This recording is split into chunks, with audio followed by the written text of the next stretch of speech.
Hello दोस्तों, welcome back to our YouTube channel. तो दोस्तों, जैसा कि आपको पता होगा, हमारे चैनल पर यूपी मेट्रो की रेगुलरली वीडियो अपलोड की जा रही हैं। ठीक है, तो ये क्या है, ये प्रैक्टिस सेट है जो कि दूसरा है। पहला मैंने डाल दिया है, ये दूसरा है जिसमें मैं मेटलर्जी के कुछ क्वेश्चन लेके आया हूँ। 10 क्वेश्चन लेके आया हूँ। तो आप देखिए, अटेम्प्ट करिए, कितने सही कर सकते हो तो बताइए। ठीक है, कमेंट सेक्शन में कमेंट करके बताइए कि आप कितने सही किया आपने। ठीक है, तो स्टार्ट करते हैं। निम्नलिखित में से कौन सी धातु की यांत्रिक विशेषता नहीं है? तो ये पहला क्वेश्चन है आपका। निम्नलिखित में से कौन सी धातु की यांत्रिक विशेषता नहीं है? ओके, ऑप्शन दिया है प्लास्टिसिटी, संक्षारण, भंगुरता और मजबूती। ठीक है, तो ये प्लास्टिसिटी वो है इलास्टिक, प्लास्टिक, प्रत्यास्थता, अप्रत्यास्थता। तो ये अप्रत्यास्थता है। ठीक है, प्रत्यास्थता प्रत्यास्थता के विषय में बारे में मैंने बहुत अच्छी तरह बता दिया है वीडियो में, जब मैंने पढ़ाया था तब। ठीक है, तो आप बताइए इसका आंसर क्या होगा। देखो, इसका आंसर होगा आपका बी। इसका आंसर हो जाएगा आपका संक्षारण रोधन। ये क्या है? ये है कोरोजन। कोरोजन होता है जंग लगना, और जंग लगता है किसकी वजह से? केमिकल रिएक्शन की वजह से। जब हम लोहे को कहीं नमी में रख देते हैं तो क्या होता है, उस पर जंग लग जाती है। जंग क्यों लगती है ये भी मैंने बताया अच्छी तरह। क्या होता है, ऑक्सीजन आ जाती है, ठीक है, और पानी हो जाता है, तो वो जंग बन जाती है एक, जिसका सूत्र भी लिखाया था। ठीक है, तो इस तरह से जंग लग जाती है लोहे पर। तो ये जो क्या हुई, संक्षारण रोधन, ये कैसी है? एक केमिकल रिएक्शन है। और प्लास्टिक कैसी है? एक मैकेनिकल है। ठीक है, यांत्रिक, यांत्रिक विशेषता, आप यांत्रिक प्रॉपर्टी बोल सकते हैं। मजबूती यांत्रिक है, भंगुरता यांत्रिक है, प्लास्टिसिटी बताया था मैंने क्या था कि जैसे जब हम किसी वस्तु पर बल लगाते हैं तो उसके आकार तथा आकृति में क्या हो जाता है, परिवर्तन हो जाता है, और जैसे ही बल हटाते हैं तो वो उसी अवस्था में आ जाती है। तो उसको कहते हैं हम इलास्टिसिटी, प्रत्यास्थता। ठीक है, और दूसरी डेफिनेशन ये है कि जब हम किसी वस्तु पर बल लगाते हैं और बल लगाने के बाद हटा लेने पर वह पुरानी वाली शेप में ना आए, मतलब पहले जैसी आकृति थी उस तरह की आकृति में ना आए, उसकी आकृति में कुछ चेंज हो जाए बल लगाने के बाद, तो उसको हम क्या कहेंगे? प्लास्टिसिटी। मजबूती जानते हो आप, कितना बल सहन कर सकती है कोई वस्तु, उसे मजबूती कहते हैं। ठीक है, तो आगे चलते हैं। आगे अगला क्वेश्चन क्या दिया है, दूसरा।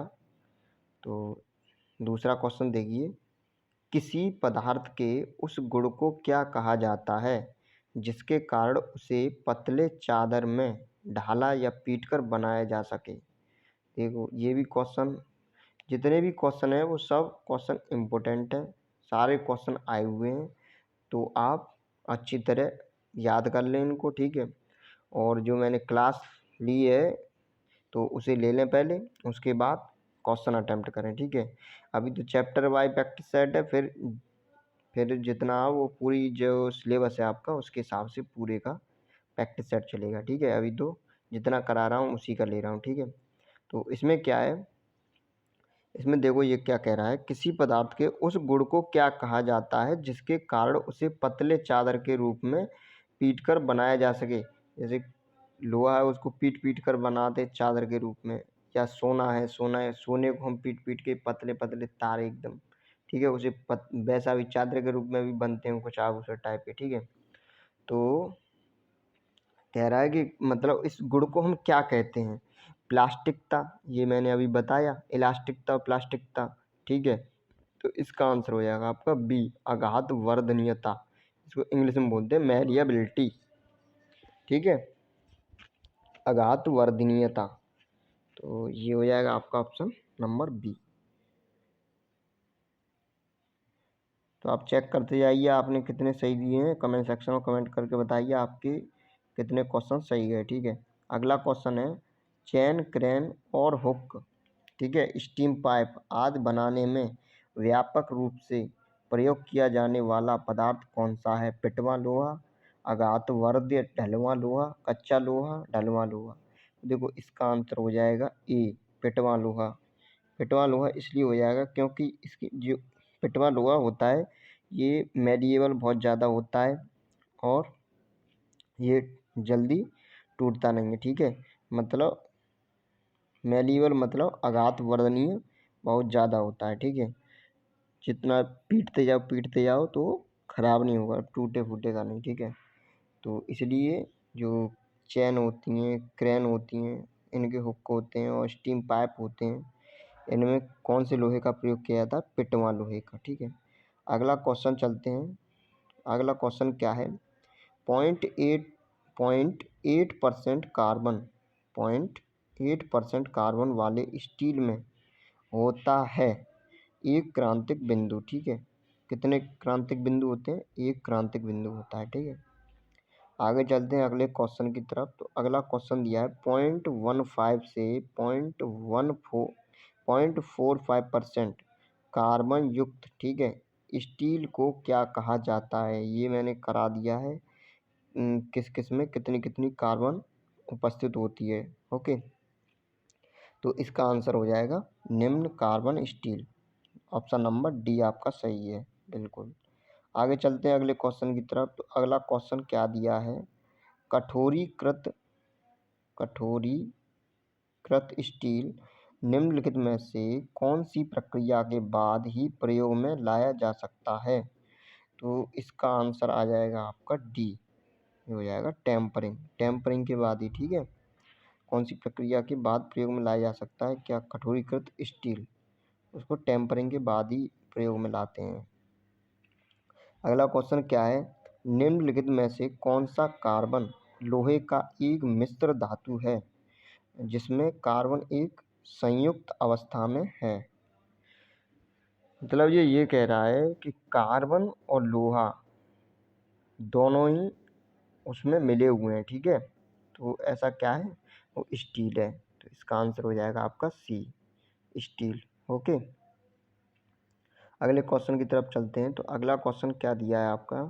पिटवा लोहे की न्यूनतम शक्ति कितनी होती है? ठीक है, इसकी शक्ति पूछिए कितनी शक्ति होती है। तो 250 से 500 न्यूटन पर mm स्क्वायर, ठीक है। इसकी जो शक्ति होती है वो 250 से 500 न्यूटन पर mm स्क्वायर होती है, ओके। आगे चलते हैं अगले क्वेश्चन की तरफ। तो अगला क्वेश्चन दिया आपका ढलवा लोहा का गुण होता है। ढलवे लोहे का गुण होता है, क्या होता है? निम्न संपीड्य सामर्थ्य नहीं, अत्यंत भंगुर, उच्च आघात वर्धनीयता एवं तन्यता। ये क्या होता है? बहुत ज़्यादा तन सकता है और मेलिएबल बहुत ज़्यादा होता है, ठीक है। मेलिएबल मतलब चादर के रूप में, तुम बहुत पीट लो, जितना भी पीटो टूटेगा नहीं, ठीक है। तो मतलब चादर के रूप में बनता जाएगा। आघात वर्धनीयता एवं तन्यता, ठीक है। तो जो पिटवा लोहा होता है उसका गुण समय में आ गया उच्च आघात वर्धनीयता एवं तन्यता। तन्यता भी क्या होती है? उच्च होती है। अच्छा, अगला क्वेश्चन दिया आपका यांत्रिक बलों और लोड के प्रति द्रव्यों की प्रतिरोधक क्षमता को क्या कहा जाता है? यांत्रिक बल और लोड के प्रति द्रव्यों की प्रतिरोधक क्षमता को क्या कहा जाता है? तो इसको देखो यांत्रिक गुण कहा जाता है, ठीक है। तो देखो अगर आप प्रैक्टिस सेट और पर डे अगर चलवाना चाहते हो, वीडियो अपलोड करवाना चाहते हो, तो कमेंट सेक्शन में कमेंट करके बताओ। तो लगभग 30-30 40-40 क्वेश्चन की और PDF बना के हम वीडियो अपलोड कर देंगे, ठीक है। तो ये देखो 10 क्वेश्चन थे, 10 क्वेश्चन में से आप बताइए आपने कितने सही किए, तो कमेंट सेक्शन में। और वीडियो कैसी लगी कमेंट सेक्शन में कमेंट करके बताएं। कोई भी डाउट हो तो ज़रूर पूछें, ठीक है। Thank you for watching video.